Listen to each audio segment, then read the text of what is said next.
And thank you for being here on this snowy, rainy, gloomy morning for Freedom School. I am always honored to participate in Freedom School. I find it to be an invigorating and profound activity that the Center for Peace and Justice Education convenes every year. And so welcome to this session.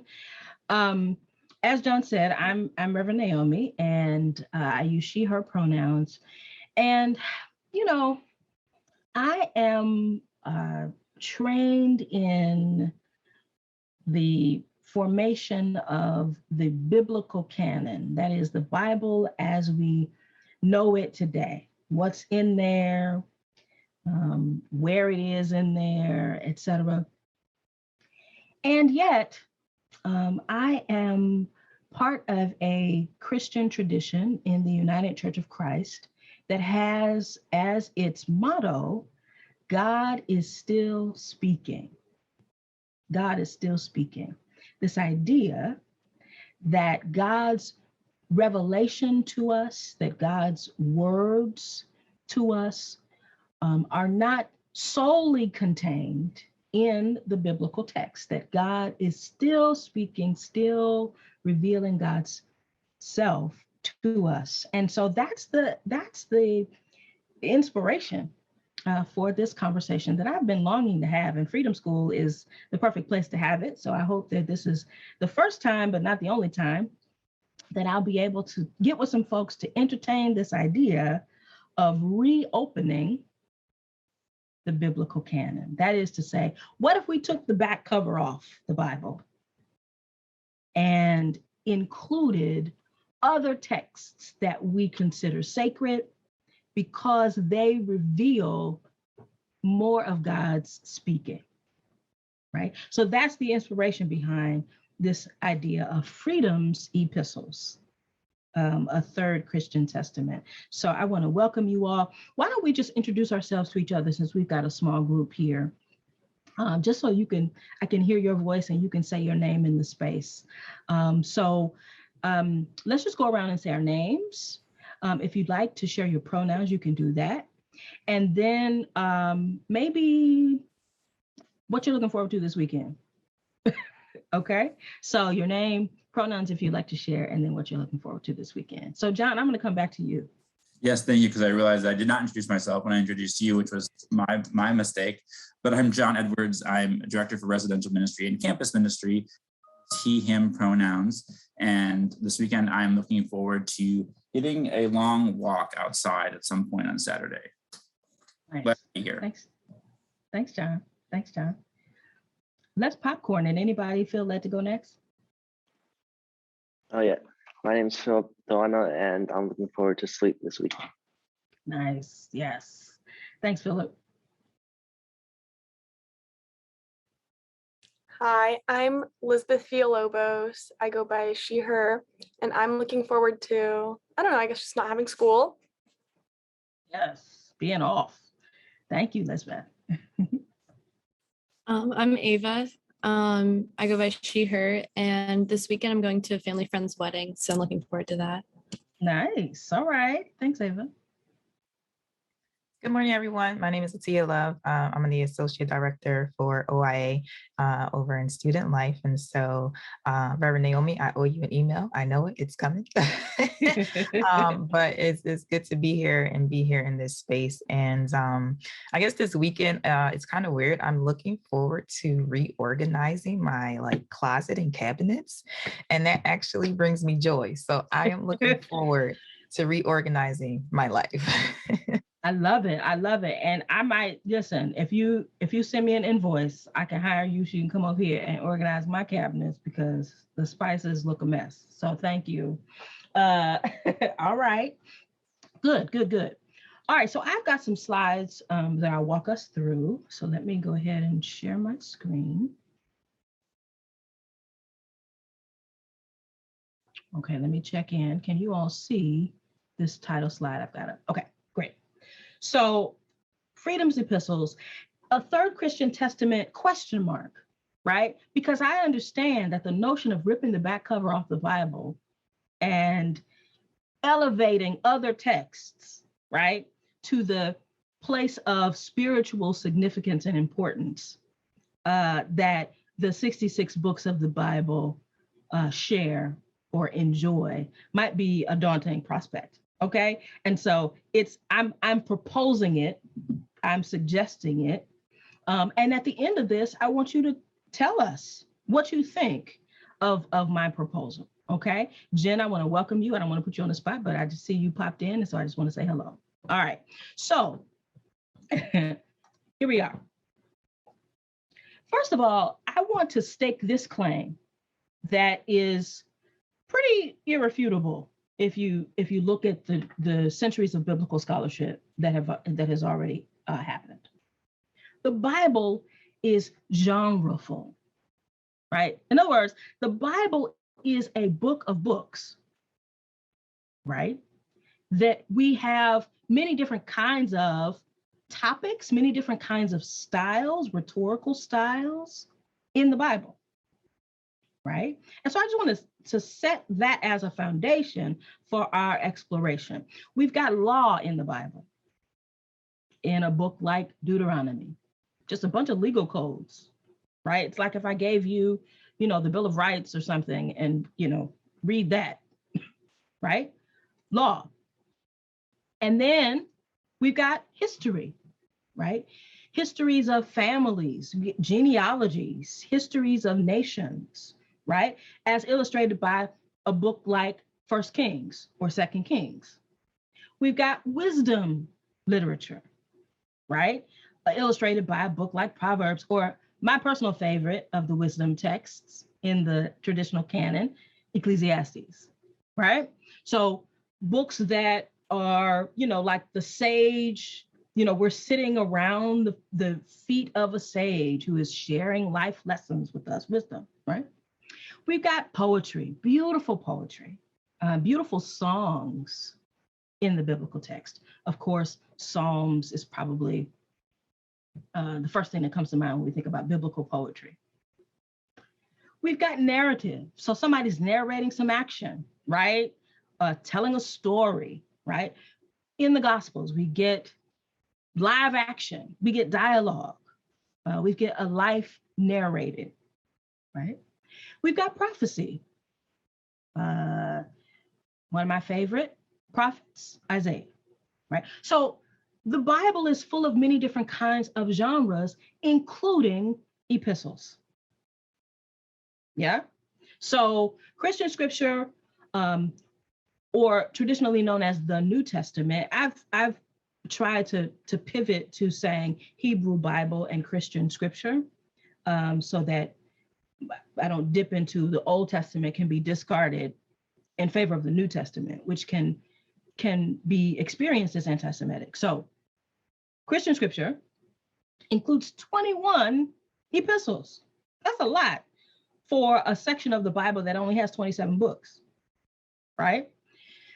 These are writings directed or sent to a person or group.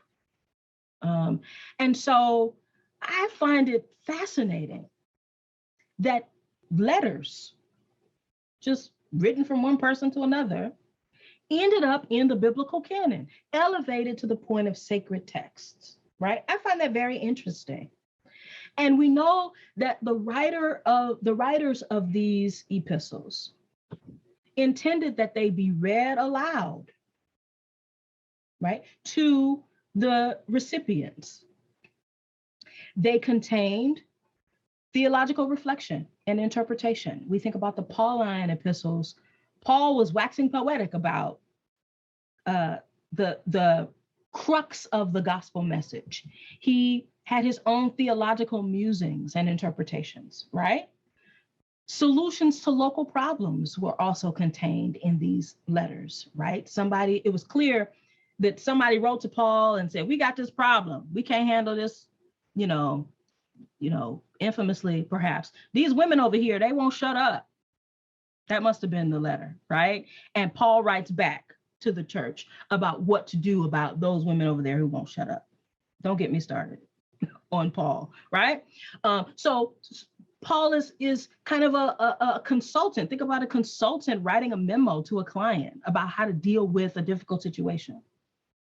And then advice about how the Jesus followers or the Jesus movement folk were to live, right? This is the way to, I implore you to do X, Y, and Z, right?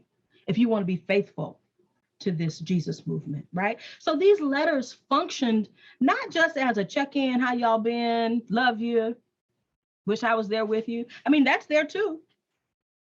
Y'all are my favorite.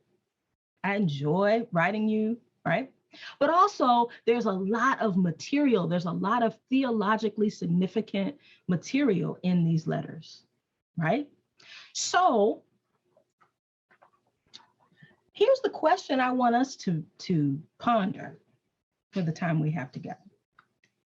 Must the biblical canon be permanently sealed? Right? Now, it's been sealed for a long time, granted. But one question I want to provoke us to answer is, does it have to be closed? Are there other texts, modern texts, through which God is still speaking? Remember, I told you about that United Church of Christ slogan. And I'm particularly interested in, for today's conversation, since we're in Freedom School, about the words that God might still be speaking related to love and courage and justice and freedom. Okay. The UC, did I skip a slide? Yes. The United Church of Christ has this quote as an inspiration for its slogan, and really for its logo. Its logo is an actual comma. Never place a period where God has placed a comma. Gracie Allen, right? That putting a period at the end of the Bible, at the end of Revelation, might actually be putting a period where God has actually placed a comma. God is continuing God's revelation. So let's look at some letters together. Now, my original plan was to break us up into small groups. I was imagining we'd have, enough for 3 people in a group or something like that.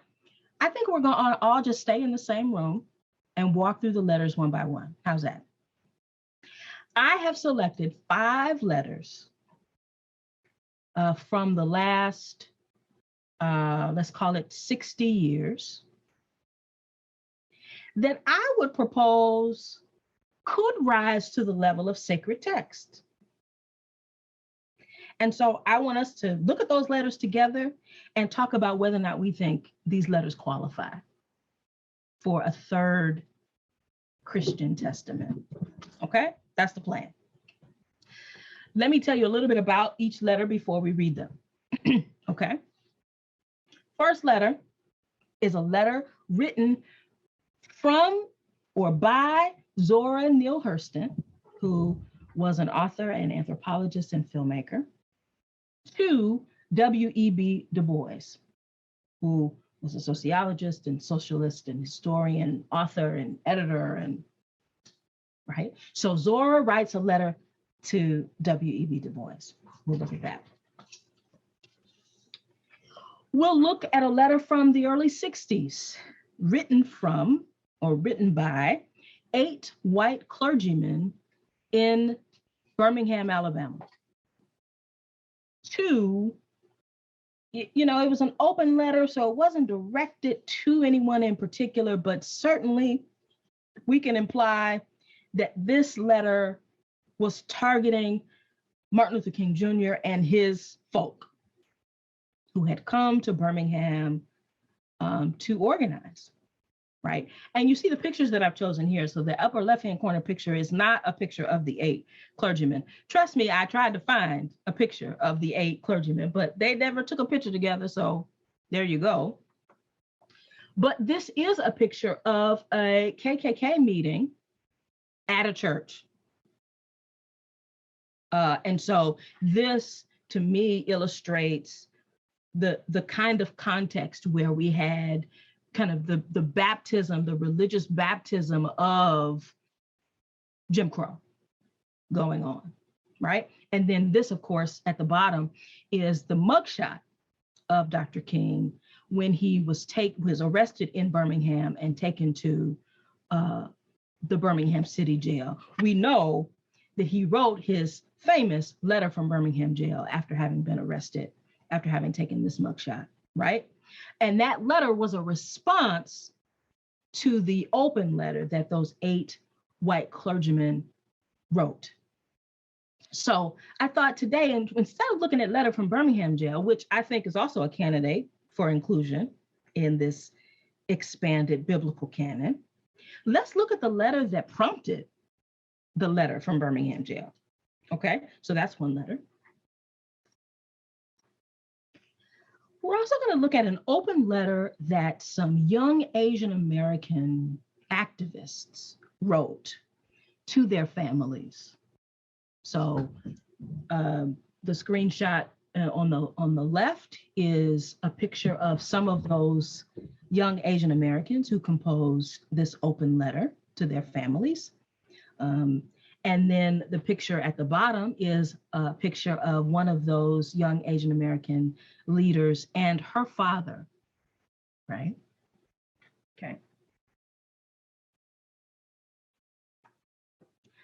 We're going to look at a letter, excuse me, written by Achi Obejas, who is a Havana-born writer and translator, it's unclear, wasn't addressed specifically to anybody, but I think you'll see that it's targeting kind of movement leaders, activists, justice seekers around the world. Okay. And then finally, we'll look at a poem/letter written by a singer, songwriter, and poet from Chicago named Tasha. Well, her stage name is Tasha. I put her full name there. And she is writing this broadly to Black women and girls. Black women and girls, okay? So we're gonna look at those 5 letters together, all right? And decide what we think of them, okay? So I'm gonna stop sharing my screen for a moment so I can bring up the letters.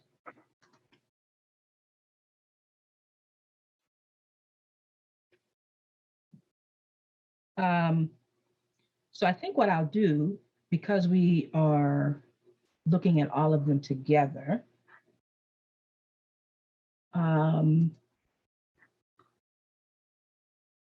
I'm going to put a link in the chat.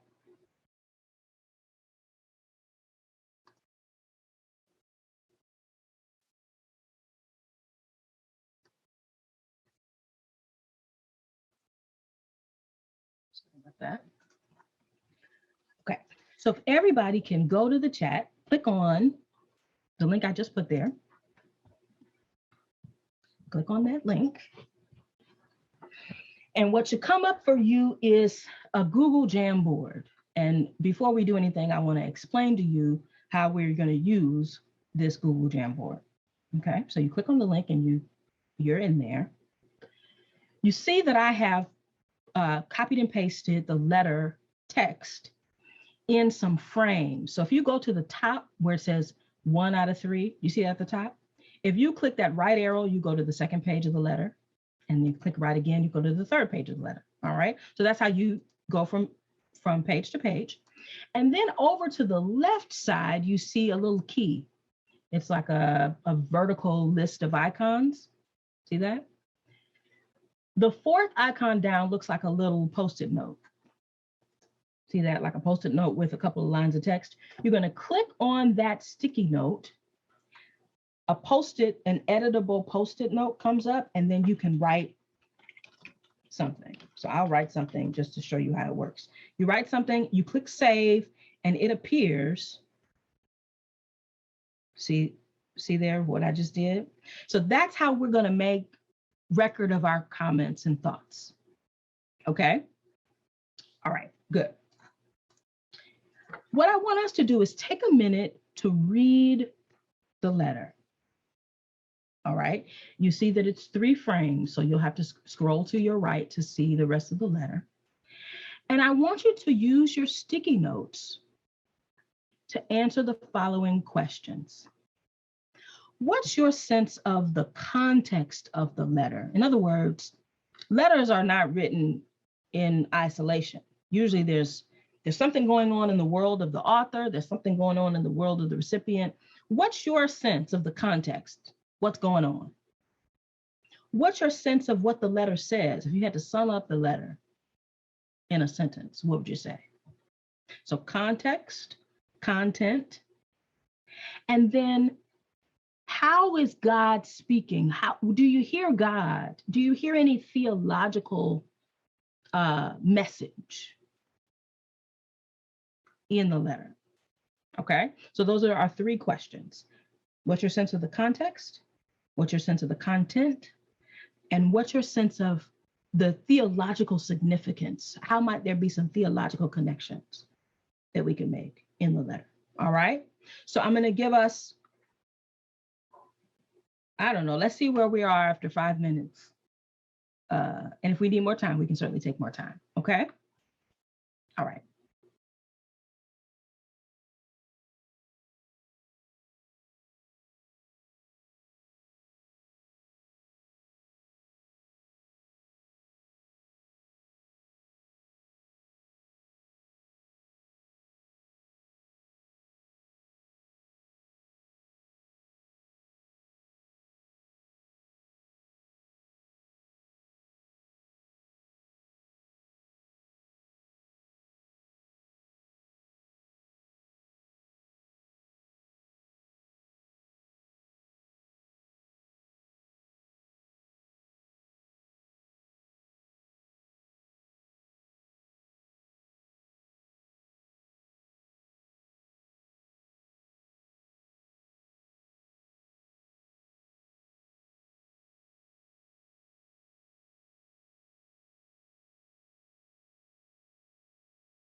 I'm going to copy and paste the questions that I asked in the chat and give us about maybe a minute, minute and a half more. Don't worry if you haven't finished all the letter, we'll just talk about it.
Okay, let's talk. Let's talk. So I see a couple of context questions and want to open the floor for anybody who wants to elaborate on your curiosity about the context or what you were able to infer or perhaps assume about the context for this letter. What you thinking?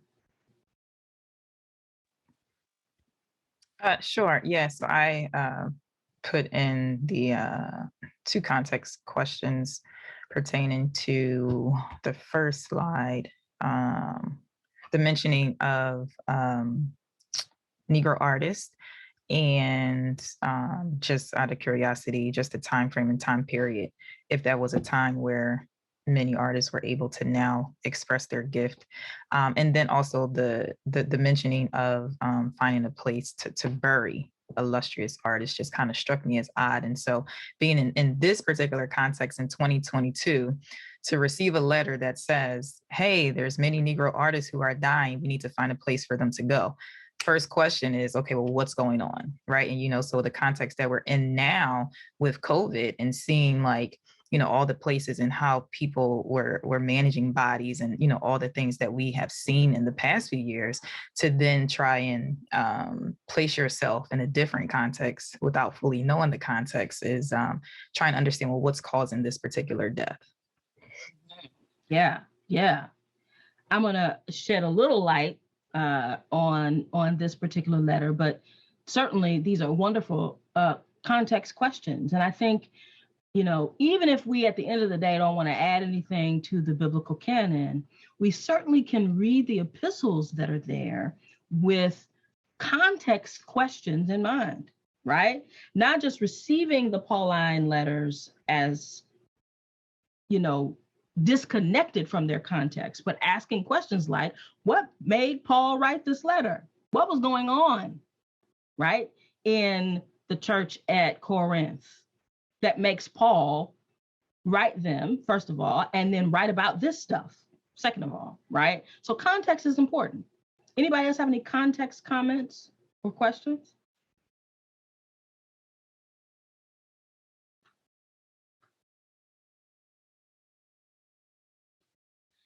So I think, Dr. Atia, your analogy that here we are in the midst of a global pandemic and we've got lots of deaths. And how do we remember our dead? How do we ritualize our grief, right? These are very, very prescient questions for this current moment, right? And in 1945, apparently, Zora Neale Hurston was asking the same questions. How do we honor our dead? And specifically, how do we honor our people, Black folk? She calls them the illustrious Negro dead, right? And I appreciate that later on in the letter, she talks about there ought They're one ought also to see the tomb of Nat Turner, right? Which, okay, I'm thinking, who was Nat Turner? What did Nat Turner do? And how is Nat Turner remembered? How is his death mourned? How do we ritualize our grief around Nat Turner's death, right? So she's kind of giving you a hint as to who are the kinds of illustrious Negro dead she's talking about. And she's basically saying it's a travesty that we don't have a place we can go that is well kept, that is aesthetically beautiful, whereby we can honor our people, right? And she's writing to Dr. Du Bois, who, I mean, it's clear that she has respect for him. They had known each other for 20 years. And, you know, if you know anything about Zora Neale Hurston, I'm holding in my hand a book of letters. She was a very prolific letter writer, and this is one of the letters included. If you know anything about Zora, she's not going to mince her words. She don't care if you are W.B. Du Bois or Langston Hughes or whoever. She's going to tell you what she really thinks. And so they had a falling out. I misspoke. They hadn't spoken in 20 years. So they had known each other longer than 20 years. They hadn't talked. And she wrote him this letter. So first of all, how's that for context? Somebody that you used to be cool with, you have a lot of respect for, but you disagree with on some things. You write them a letter saying, listen, you've neglected this task and you need to lead this. Right? And I will support you. I will fall in line. If you do this project, I will fall in line. I will be the first to contribute to this task. But this is a work for our artist community. That's the other thing that I find interesting, right? She's not writing to a bunch of funeral directors. She's not writing to a clergy person. She's writing to Du Bois.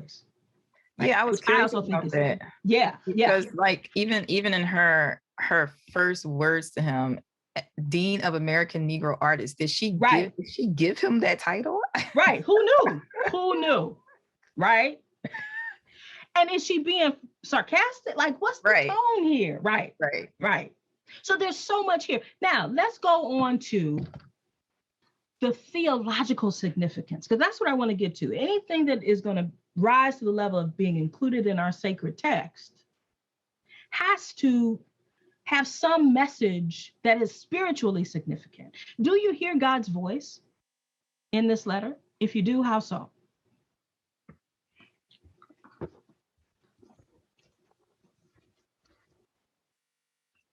So I'll say I think that's a hard question. And I'll say I think it's a hard question. Maybe I'm thinking too much into it, but just the simple question of, do you hear God's voice, right, in the letter? So my brain stopped at, do you hear God's voice?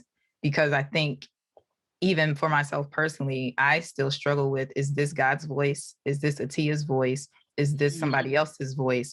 So I think just the whole discerning of God's voice, that part for me is very, very difficult. And then to take it and then say, well, do I hear God's voice in this letter?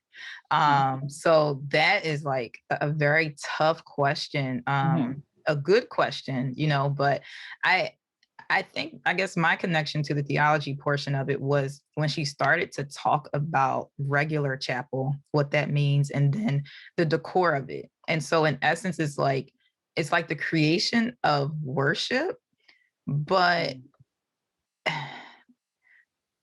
I couldn't really get to I wish she would have said more. I think it was on the second slide and number 2, where she talks about regular chapel and she talks about Negro sculptures and paintings and decorating and all of those things. And then she mentions mythology. And so being able to fully understand what her understanding of that is, how it's connected to the portrayal of worship and what it is, in fact, they're worshiping. I think that's great. I mean, I think this makes me want to read more of Hurston's reflections about religion and faith, which she does have. She's got some wonderful pieces that tell you exactly what she thinks about organized religion about spirituality. So it makes me want to know more, right? And, there is certainly a reverence here, I think, that she uses when she describes what should happen in the honoring of our dead, which I think has some significance theologically and spiritually, right? That it is a holy act of worship to create ritual, to cultivate a beautiful environment for the honoring of the Negro dead. And it's also perhaps a theological critique of how it's done now, which is to just ignore and disregard the need to honor the dead with a burial worthy of their lives. So yeah, it is a whole lot of implied theological material, right? She's not being explicit in saying this is what God,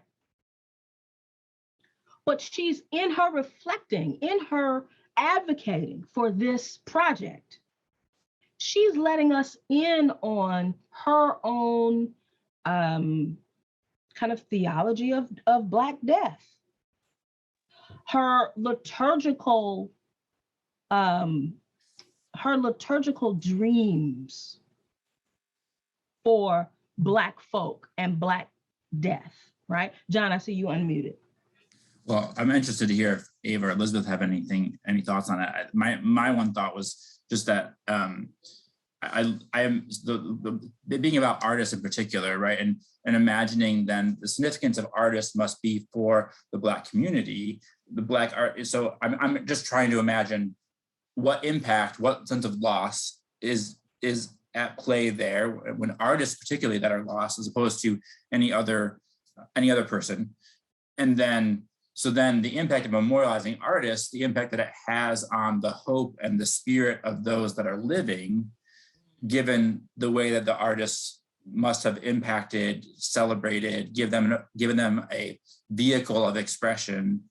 And so then I'm thinking about theologically the sense of hope and the sense of perseverance that would come from having my own heroes, people that are important to me, celebrated and honored, right? Then impact me as the living person in a way that says hope, that lifts my spirit, that gives me a sense of hope, right? So I'm thinking about the theological impact of the realm of them as artists and what they have, impact they have on particular community. And so then is there some theology in there that I'm trying to tease out from her, which may not be accurate, but.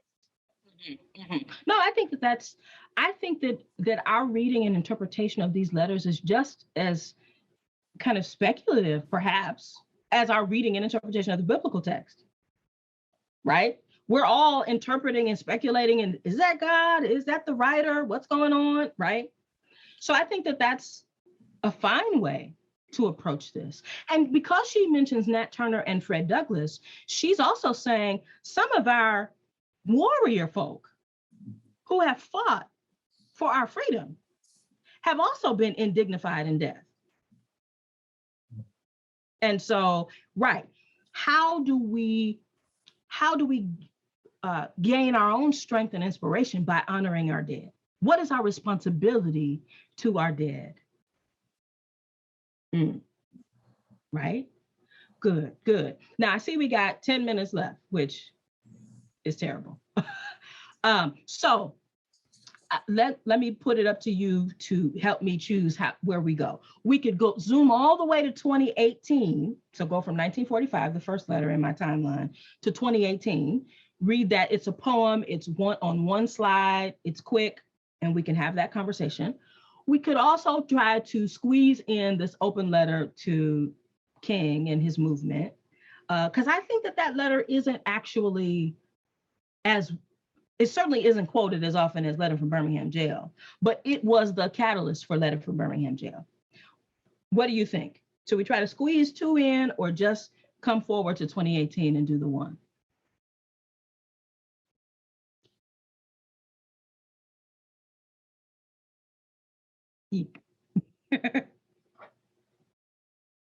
What do the students think, Ava or Elizabeth? I'd be good with either one, but I think it might be interesting to hear the letter to Martin Luther King, just because I don't think I've heard that other one before. Elizabeth, would you be good with that plan? Okay. So this letter was called A Call to Unity, and it was published in the Birmingham newspaper on Good Friday, 1963.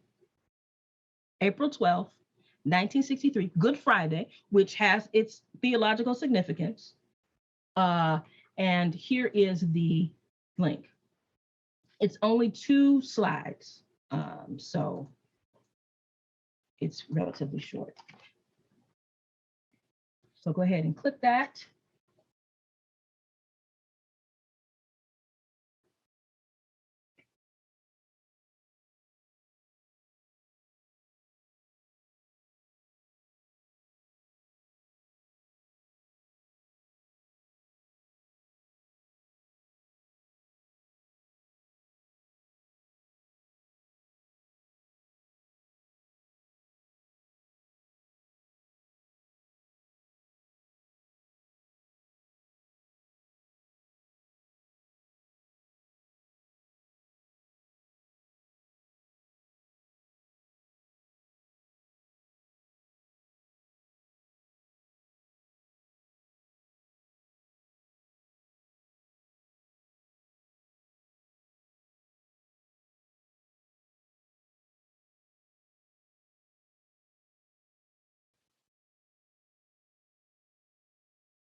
Okay.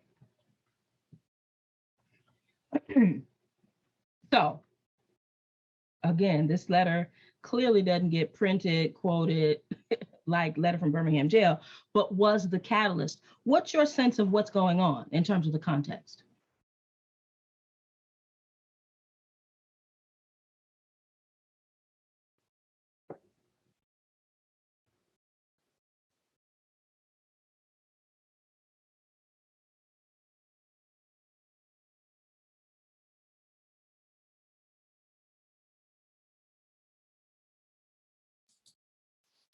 I'm sure Ava and Elizabeth, you can make a guess at the context, and it's okay if you don't get it right.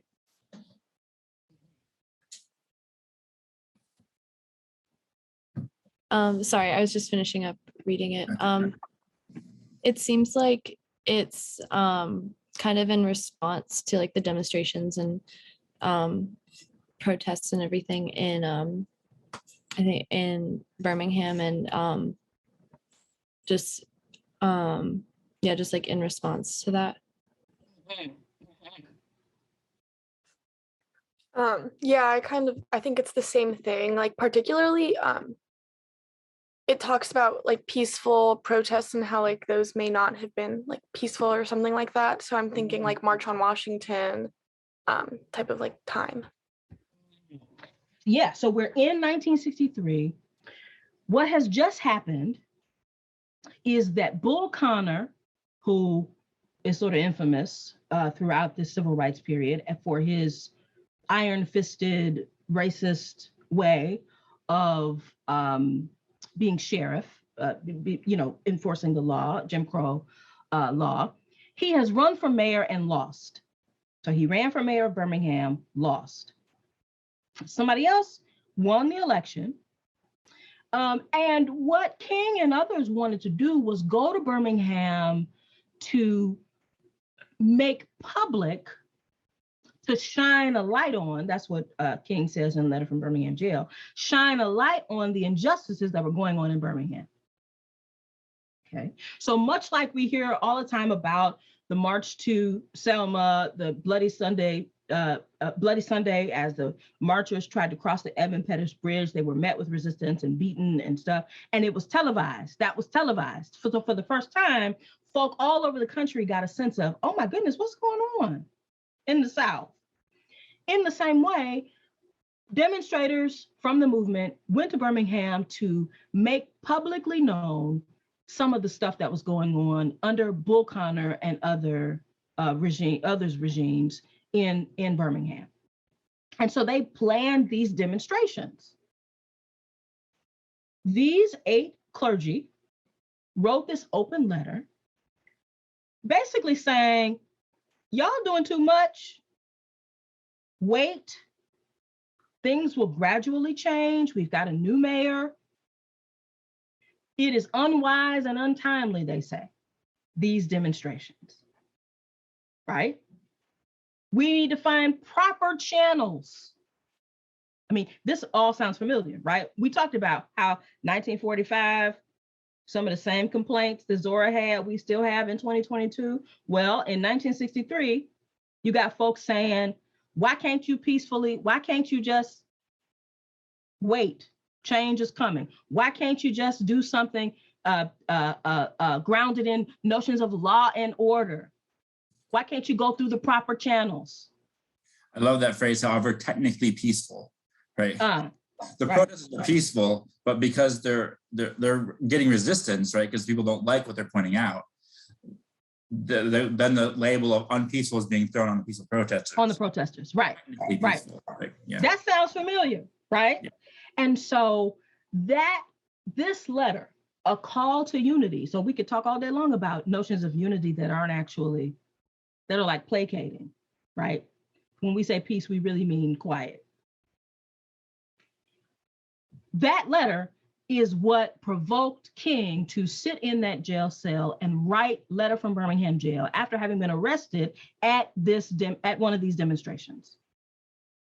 Okay, he wrote that letter. That letter was published 4 days after this letter was published. Right. He wrote it in pieces, like handwritten, and they snuck it out via his lawyers. Right. It was a whole strategic, sneaky thing. Right. And I think it's important to think about, number one, these are ministers. These are leaders of faith who are essentially telling King and others to stand down, that this is not appropriate, right? That your protest is not appropriate. Telling them to wait, right? And so the theological, certainly because they're writing it as clergy, they feel grounded by a certain kind of religious understanding, perhaps, that good people don't rock the boat. Good people don't cause disruption. Faithful people wait to be invited to speak, right? And so this one, of all the ones I selected, was the most kind of perhaps overtly theological, because it's written by eight clergy people. I want to be selfish, because I really just want to share this with you, and sneak in this last poem. It's very short, written by artist Tasha. So I put the link in the chat, and I'm just going to read it aloud for us to save time. Black girl, we'll leave this fight to someone else for now. You can close your eyes, let your hair down. Breathe in, breathe out, breath in, breath out. Yes, there will be battles you'll sometimes lose. They'd never last for a day in your shoes. You still need to rest too. You still need to rest too. Black girl, I know how much it hurts to always prove your worth. They won't make it easy, but baby, believe me, your life is precious and you'll be all right. Let's lay down for a while. They'll be just fine. It's okay. You can keep your magic to yourself. Keep it tucked away. They'll have to find another wonder for today. You don't always have to be the one to save the world. It's okay. You can keep your magic to yourself. Keep it tucked away. They'll have to find another wonder for today. You don't always have to be the one to save the world. You're always the one to save the world. And they never say thank you, girl. I love you. Good night. I love you. Good night. Good night. I encourage you to go on YouTube and listen to Tasha singing this song. The video is beautiful as well. What's going on here? This is 2018.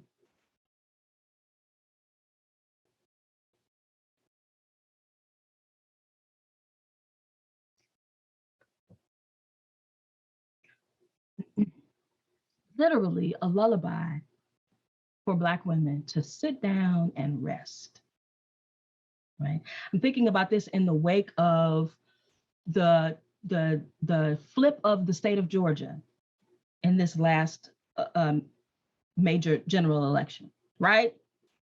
Fueled by Stacey Abrams and rural Black women in Georgia who made sure folks were registered to vote and got to the polls, right?